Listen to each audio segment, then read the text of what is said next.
juga menemukannya.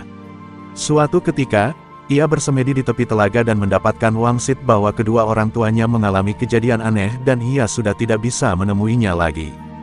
Dalam wangsit tersebut, Ki Pasir memberi pesan kepada Joko Lilung supaya telaga tersebut diberi nama Telaga Pasir. Pesan berikutnya ialah agar pada setiap malam Jumat Pon pada bulan Ruah, ia menghadiahi doa di Telaga Pasir.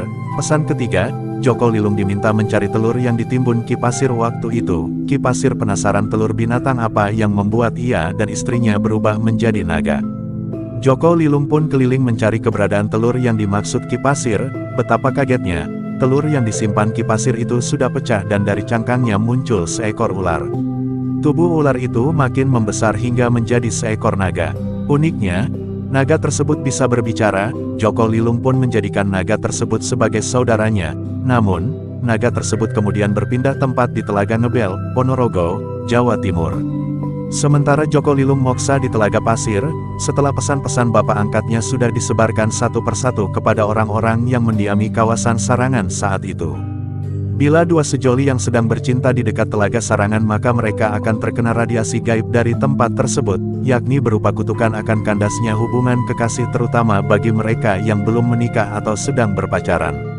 Mitos ini sudah lama dipercaya masyarakat dan sudah menjadi buah bibir di kalangan kaum muda-mudi sejak zaman dulu hingga sekarang. Terbukti dari kesaksian beberapa pasangan kekasih yang dulunya memadu cinta di Telaga Sarangan ini keesokan harinya atau dalam waktu dekat hubungan mereka langsung putus di tengah jalan. Namun ada beberapa yang sampai menikah namun akhirnya tidak bisa menjaga keharmonisan rumah tangga dan akhirnya bercerai. Untuk itu bagi siapapun yang mempunyai pacar atau kekasih atau pasangan tidak disarankan untuk mengunjungi Telaga Sarangan ini. Jadi Telaga Sarangan ini hanya diperuntukkan untuk para jomblo dan jomblowati yang sedang mencari jodoh.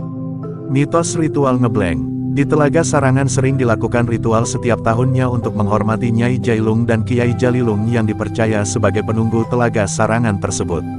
Setiap Jumat Kliwon pada bulan Ruah area sekitar Telaga Sarangan selalu ramai oleh para tetua adat dan penduduk asli Sarangan yang menebarkan sesaji ke dalam telaga. Ritual ini bertujuan untuk tolak bala dan penghormatan terhadap roh leluhur sekitar. Dalam ritual ini biasanya mereka melarung semua sesajen yang berupa hasil pertanian dan peternakan. Misteri yang lain adalah penampakan lubang aneh yang menyedot air telaga menuju ke dasar lubang. Belum diketahui pasti tentang misteri yang satu ini. Namun dalam cerita masyarakat yang berkembang terlihat pusara di tengah telaga yang sangat nyata dan asli. Mungkinkah ada retakan tanah di dasar telaga ataukah ular-ular naga raksasa penunggu Telaga Sarangan? Semua ini masih misterius. Mitos kabut misterius. Pada saat-saat tertentu kabut tebal menyelimuti Telaga Sarangan bahkan menyentuh air. Telaga itu sangat misterius dan mengerikan, banyak pengunjung yang takjub dan takut ketika fenomena ini terjadi. Mitos pohon yang tak bisa ditebang.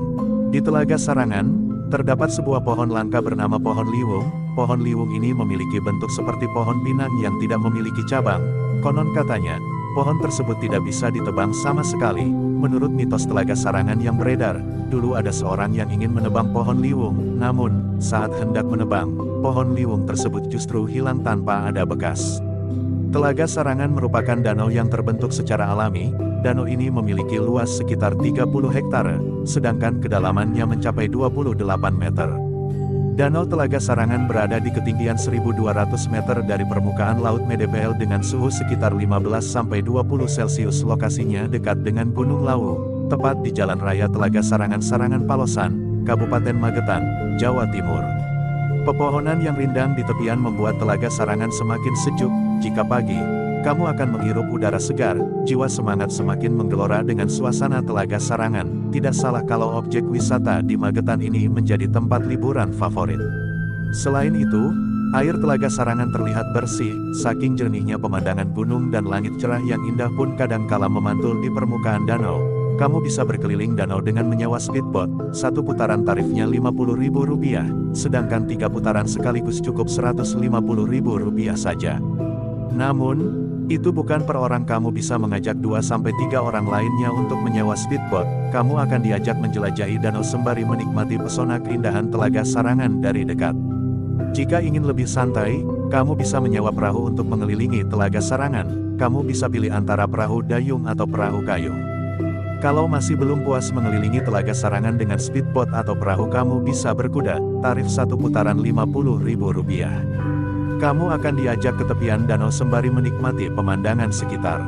Nah, itulah kisah awal terbentuknya Telaga Sarangan atau disebut Telaga Pasir. Semoga kisah dan sejarah ini bermanfaat untuk sahabat sekalian.